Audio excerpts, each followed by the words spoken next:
शिव का नीलकंठ बनना संपूर्ण पौराणिक कथा। बहुत बहुत समय पहले, जब सृष्टि अभी संतुलन में नहीं थी, देवताओं और असुरों के बीच निरंतर संघर्ष चलता रहता था। असुर शक्तिशाली हो रहे थे और देवताओं की शक्ति क्षीण हो रही थी। अमरता पाने के लिए सभी की दृष्टि उस दिव्य अमृत पर टिकी थी जो क्षीर सागर के गर्भ में छिपा हुआ था। देवताओं ने भगवान विष्णु की शरण ली। विष्णु ने कहा, यदि अमृत चाहिए तो समुद्र का मंथन करना होगा।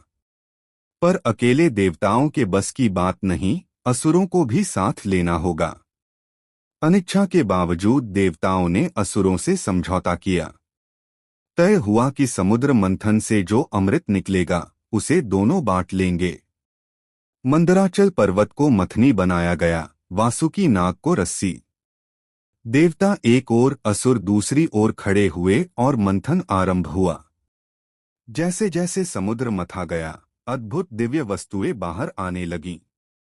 कामधेनु गौ माता, ऐरावत हाथी, उच्चैःश्रवा घोड़ा, कौस्तुभ मणि, कल्पवृक्ष, चंद्रमा, लक्ष्मी जी स्वयं।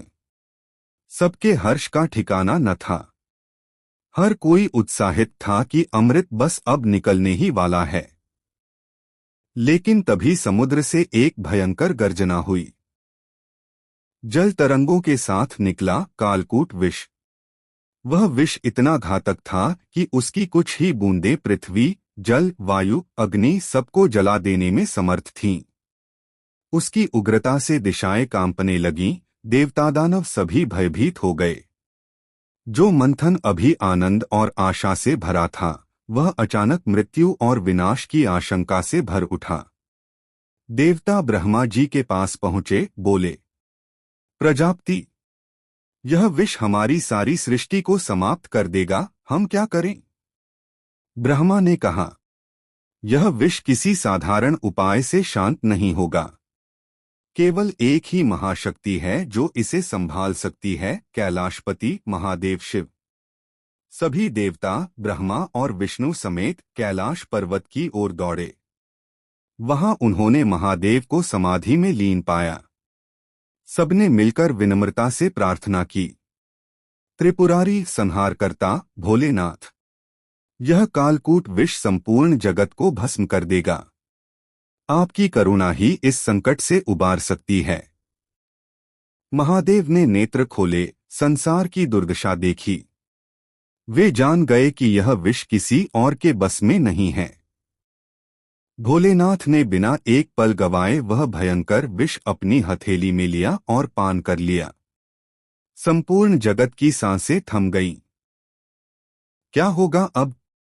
वह विष उनके कंठ से नीचे उतरता, उससे पहले ही माता पार्वती ने तत्परता से उनका गला पकड़ लिया। उन्होंने विष को आगे नहीं बढ़ने दिया। इस कारण वह विष महादेव के कंठ में ही ठहर गया। विष का प्रभाव अद्भुत था। भगवान शिव का गला नीले रंग का हो गया। तभी से वे नीलकंठ कहलाए। वह घातक विष जो पूरी सृष्टि को नष्ट कर देता, भगवान शिव ने अपने भीतर रोककर संपूर्ण ब्रह्मांड को बचा लिया। इसके बाद समुद्र मंथन पुनः शुरू हुआ और अंततः अमृत प्राप्त हुआ। देवताओं ने अमरत्व पाया, संसार में संतुलन लौटा।